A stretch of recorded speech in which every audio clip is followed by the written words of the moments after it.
Trent Maddox hadn't been back to Cypress Hill in over 8 years, and the second his black Aston Martin rolled past the old rusted welcome sign, he regretted it. The town hadn't changed. The same cracked sidewalks. The same faded awnings hanging over Main Street shops. And yet, here he was young, rich, and carrying more emotional baggage than the luggage set in his trunk. His plan was simple. Finalize the sale of his late grandmother's property, avoid small talk with nosy neighbors, and get out before anyone recognized him. Especially her. He pulled into the driveway of the White House he used to visit every summer, now quiet, empty, and boxed in by wild hedges. But as he stepped out, gravel crunching beneath his polished shoes, a dog barked, followed by a voice that made his chest tighten. Trent Maddox. A pause. No way, he turned. Standing on the porch of the house next door, holding a watering can and wearing paint-splattered jeans and a tank top, was her, Holland James, the girl next door, the one he used to tease with water balloons and secretly watch from the treehouse. The one who'd once helped him bury his broken bike in the backyard after he crashed it trying to impress her. The one who kissed him under the summer fireworks the night before he left for college, then never heard from him again. Holland blinked at him like she wasn't sure he was real. You look different? Trent's lips twitched. You don't. That wasn't true. She looked older, sure. Her honey brown hair was longer, tied up in a messy bun. Her skin was sun-kissed, her arms toned from gardening or painting or whatever she did these days. But her eyes, those warm hazel eyes, still had the same spark, the same fire. She stepped down her porch stairs. What are you doing back? He hesitated. Cleaning up my grandmother's house, then heading back to the city. Still allergic to small towns, he laughed once. Still allergic to people asking too many questions. She tilted her head. That's fair. They stared at each other. The silence stretched, not awkward but charged. Then Holland broke it. Well, welcome back, big shot. How'd you know I was a big shot? She pointed to his car.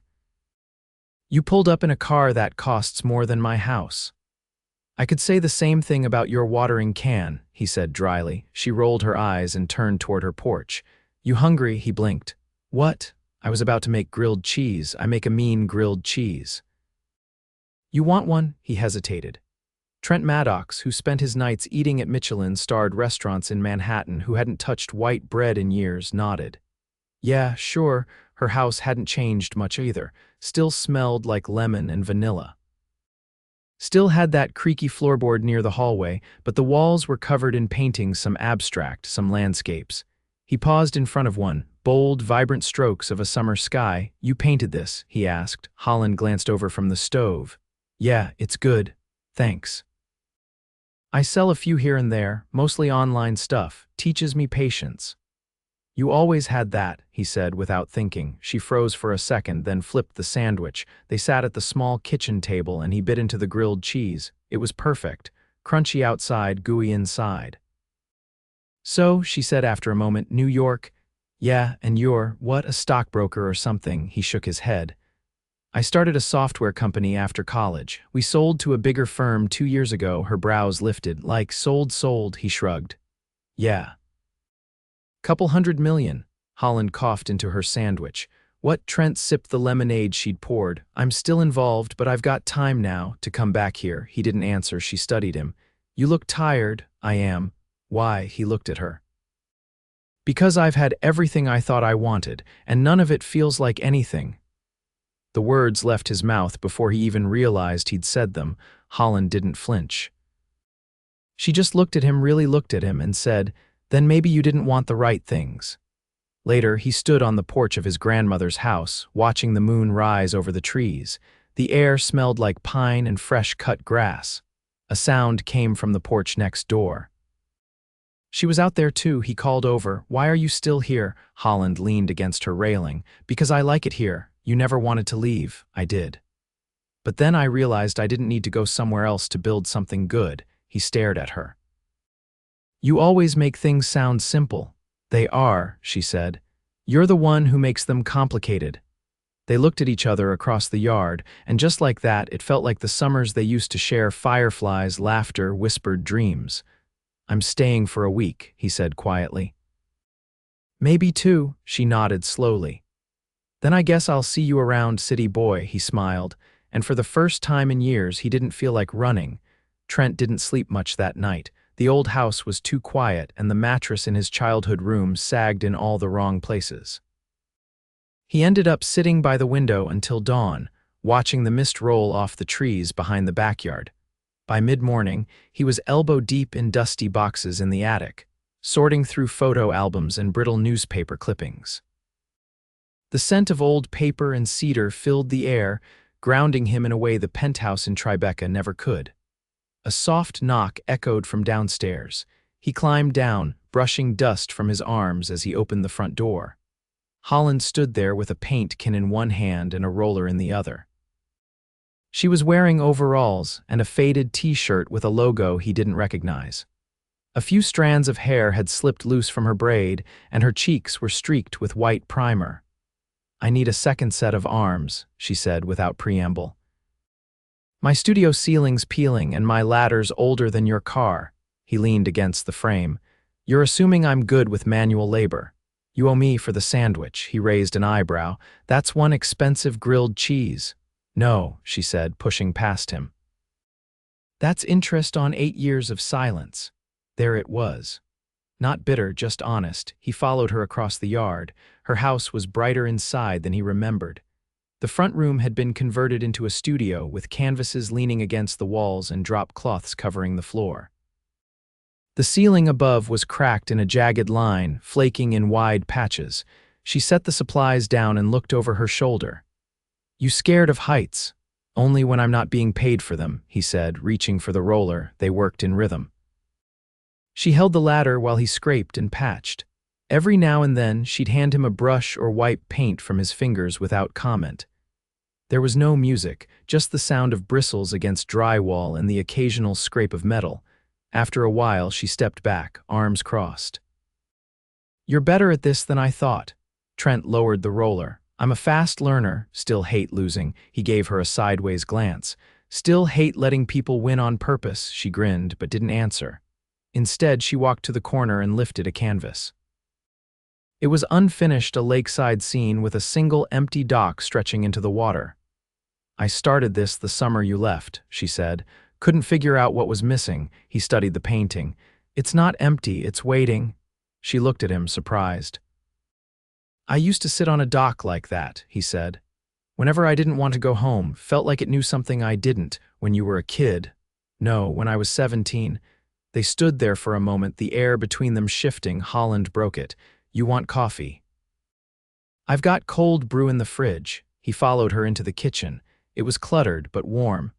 There were 2 mismatched mugs drying by the sink, and a calendar covered in scribbles hung near the pantry. She poured 2 glasses and handed him one. "You remember Mrs. Langford?" she asked, leaning against the counter. "The one with the cat that hated everyone?" "She asked about you last week. Said she saw your face in a magazine." He groaned. "That was a business piece. I didn't even know they were using my picture. She said you looked too pretty to be trustworthy." He laughed. "She's not wrong." Holland's gaze softened. "You don't look like you used to, but you don't feel different." He didn't know how to respond to that. So he drank his coffee and stared out the window, where the garden overflowed with wildflowers. She set her glass down. "There's a town fundraiser tomorrow night at the rec center. They'll be auctioning off art, pies, and some old footballs signed by the high school team. I'm donating 2 paintings." He looked at her. "You want me to come?" "It's public," she said, nonchalant.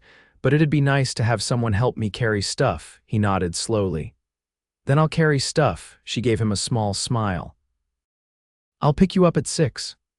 After she left, he stayed in her kitchen a little longer, soaking in the scent of cinnamon and paint thinner.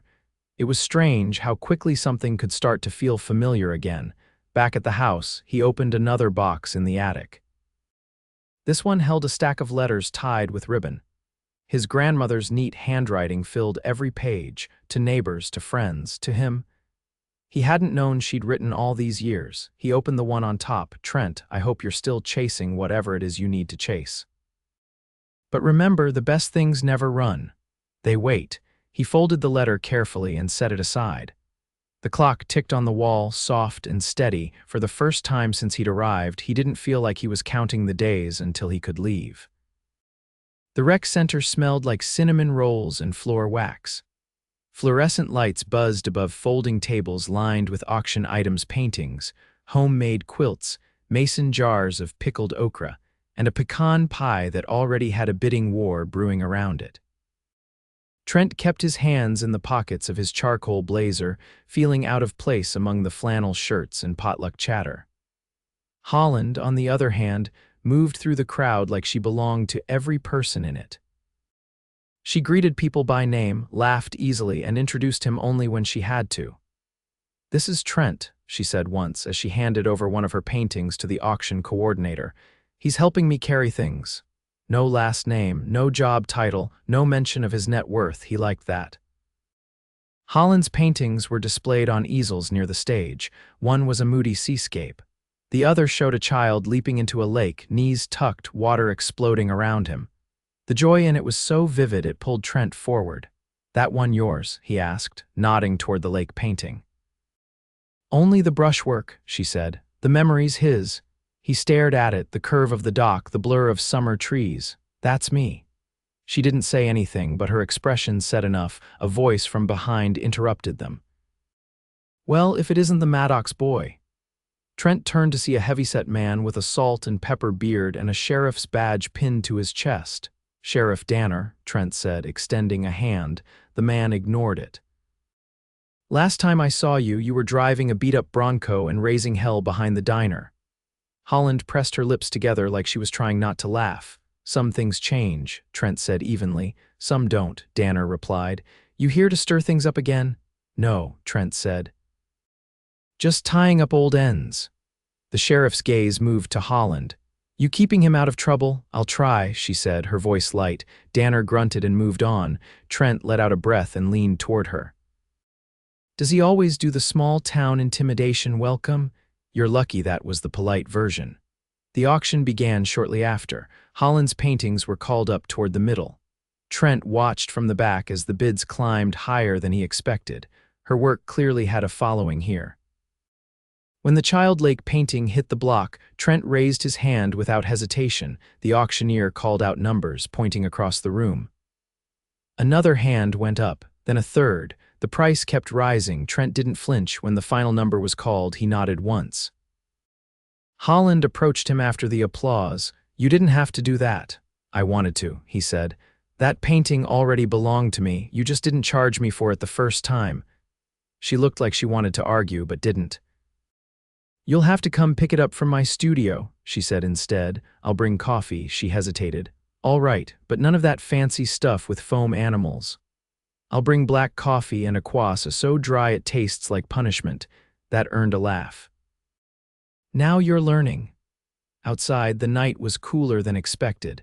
The parking lot was nearly empty except for her truck and his car. She paused beside her driver's door. "Remember the 4th of July when you tried to light a firework with a cigarette lighter and nearly set my dad's shed on fire?" "That was strictly hypothetical until now," he said. "Is there a record of this somewhere I need to worry about?" "You screamed louder than I did when it shot sideways." "I was protecting you. You dove into the bushes." He leaned against her truck door. "I've been thinking about something." She folded her arms. "That's usually dangerous. Why didn't you ever leave?" She didn't answer right away. Instead, she looked up at the sky where a few stars managed to glow past the streetlights. "I almost did," she said. "I got accepted to a program in Chicago, art school." "Full scholarship." He turned fully toward her. "Why didn't you go?" "My dad got sick," she said simply. "Mom was already gone. There wasn't anyone else." He didn't know what to say to that. "I used to be angry about it," she added, "but I'm not anymore. I have a life here, friends. Work I care about, people who matter." "Does that include me?" he asked, quieter than before. She looked at him then, really looked. "I don't know yet," she said. He nodded, accepting it. They stood in silence for a beat, then she opened the truck door. "See you tomorrow. Count on it." She climbed in and started the engine.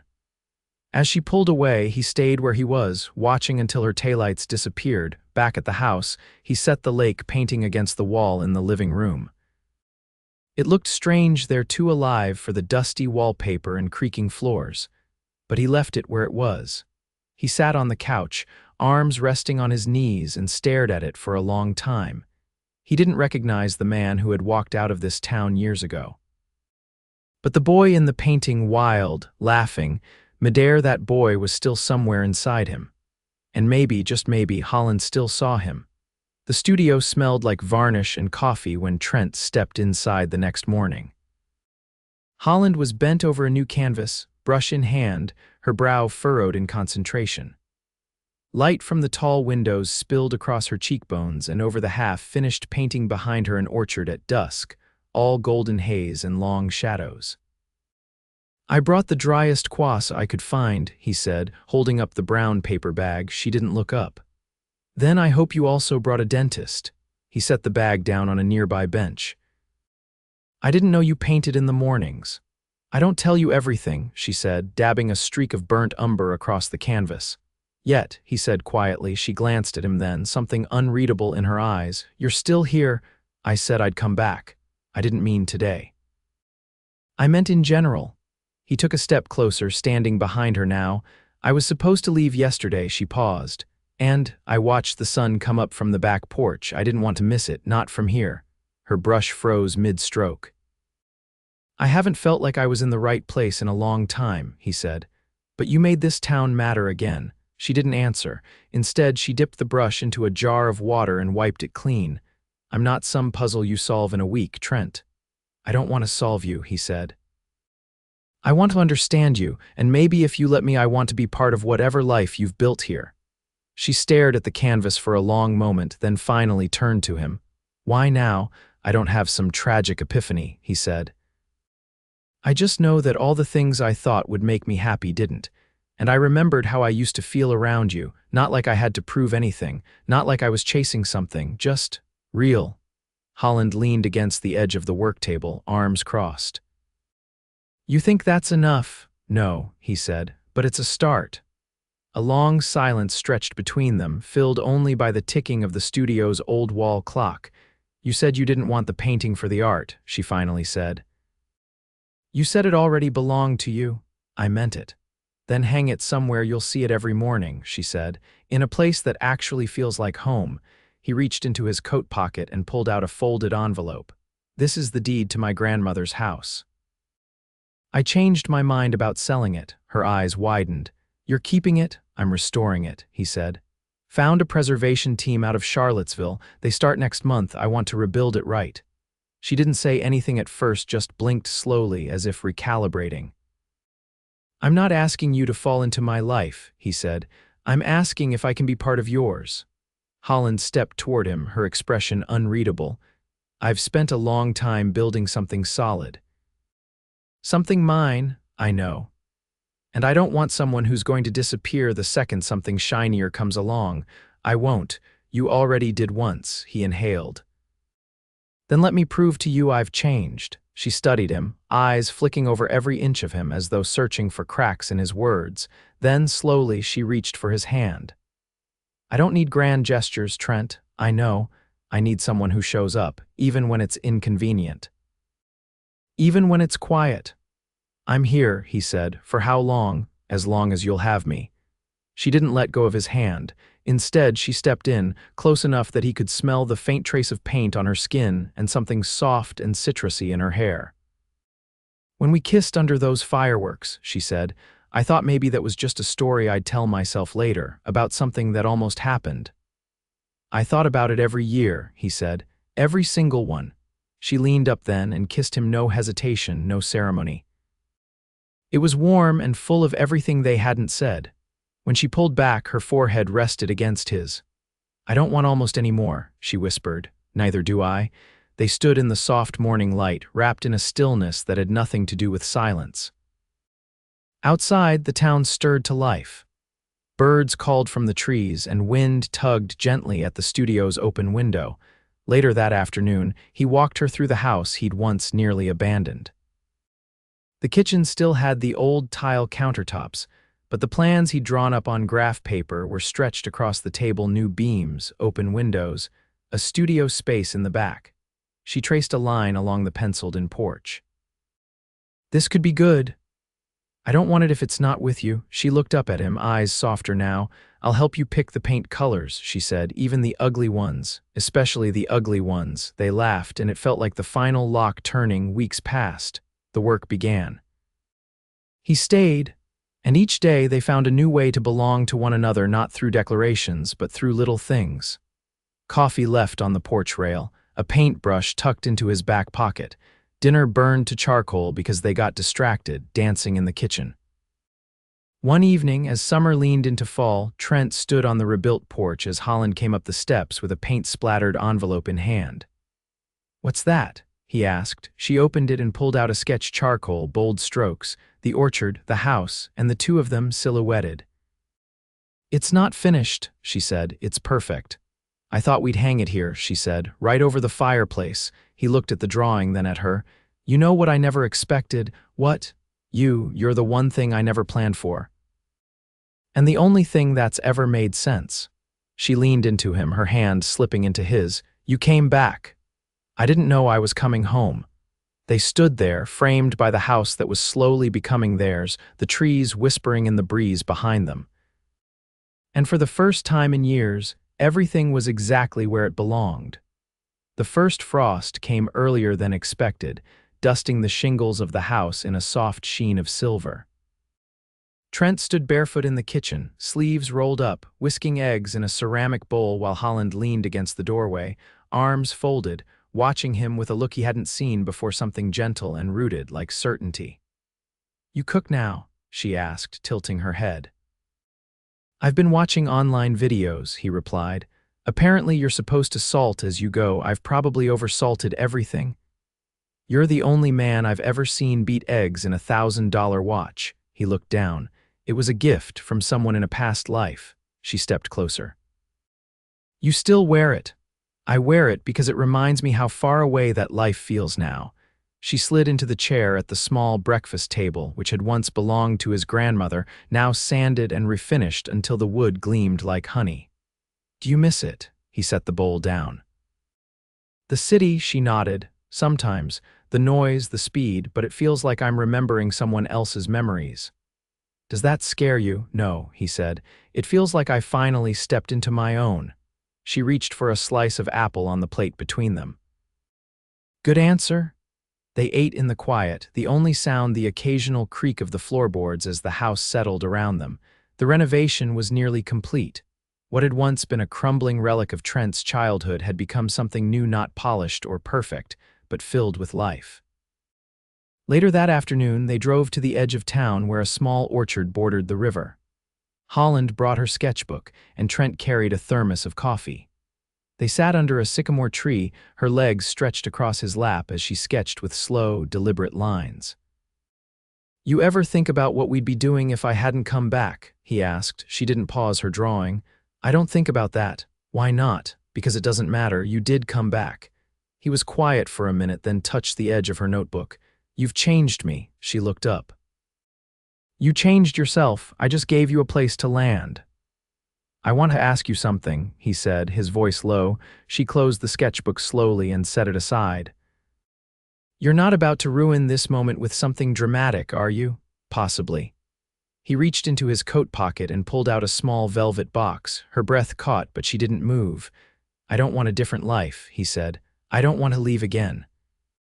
I want mornings with burnt toast and paint on the floor. I want to build things with you, not just houses, not just paintings. A life, our life." He opened the box. Inside was a ring, simple, elegant, a single sapphire set in gold. She stared at it, then at him. "I could have bought a diamond the size of a doorknob," he said, "but it wouldn't mean anything. This is the same stone from a bracelet my grandmother gave me when I was 16. I had it reset because it came from here, because so do you." Holland's eyes shimmered, but she didn't cry. Instead, she reached out and closed his fingers around the box. "Ask me properly, Trent." He shifted, kneeling in the grass, his hand still clasped around the ring. "Holland James, will you marry me?" "Yes," she whispered.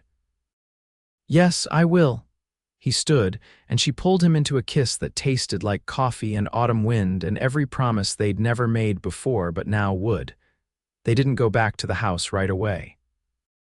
They stayed in the orchard until the sun slipped low, until the trees were shadows and the air turned cold. Then they drove back, hands intertwined the whole way. The following weeks passed in a blur of joyful chaos. Friends dropped by with pies and questions. The town buzzed with news of their engagement. Even Sheriff Danner, gruff as ever, offered a handshake and a muttered, "Took you long enough." They married on the porch of the house that had once been only Trent's but was now theirs. There were fairy lights strung between trees, chairs set in rows across the yard, and Holland wore a pale blue dress that caught the light as she walked barefoot down the steps. Trent waited for her at the base, his suit jacket unbuttoned, his hair tousled from the breeze. She didn't carry flowers. She carried a paintbrush, tucked behind her ear like always. The ceremony was short. Their vows were quiet, spoken like secrets meant only for each other. "I promise to never outrun what matters," Trent said. "I promise to let you in, even when it's inconvenient," Holland replied. Afterward, they danced under the stars. There was no band, just an old record player and the sound of laughter from people who had watched them grow apart and then back together. When the last guest left and the lights were turned low, Trent carried her into the house. Not because tradition demanded it, but because he wanted to. "I never thought I'd get this," he said as he set her down in the hallway. "You didn't get it," she said, wrapping her arms around his neck. "You built it," and he had. Not with money or titles, but with mornings painting walls and nights watching the stars. With words spoken slowly and silences filled with meaning. With showing up again and again until the past no longer held any weight. Years later, the orchard sketch still hung above their fireplace. The kitchen smelled like cinnamon and coffee every morning. The house creaked in familiar ways. And every time Holland walked into a room, Trent looked at her like she was still the girl next door and the woman he chose every single day, and she was. They didn't chase life anymore, they lived it. Together, always,